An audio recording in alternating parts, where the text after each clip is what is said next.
Yesterday, the White House launched a new page on the White House website about January 6th, and there are no words. It tells the story of patriots who marched peacefully to protest a stolen election. It's absolutely insane we're still having this conversation. If you still believe the 2020 election was stolen, you will be on the wrong side of history. You are already on the wrong side of history because the whole conspiracy is history at this point. Trump filed over 60 lawsuits against the 2020 results, many in red states and districts, and every single one lost.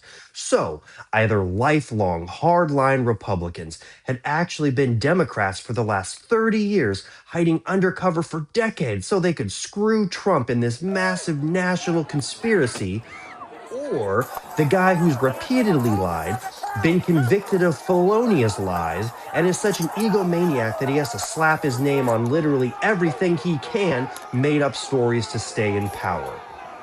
Your choice.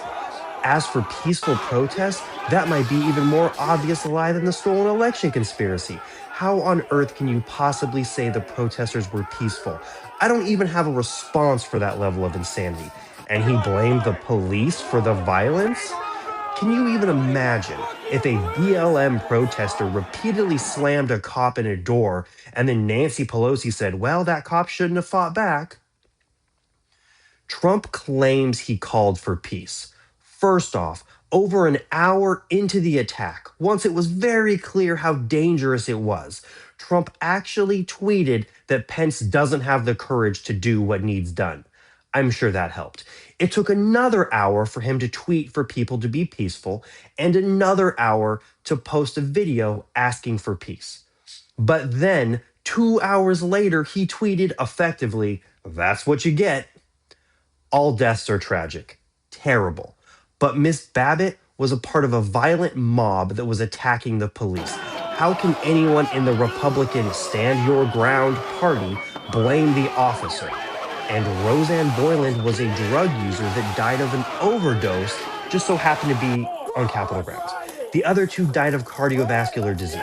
They weren't murdered by rampaging, power happy police officers, okay? This isn't ICE. It goes on, but the insanity is unparalleled. This is the US government using tax dollars to attempt to rewrite history. And maybe it would have worked 100 years ago, but not with the internet and thousands of hours of footage.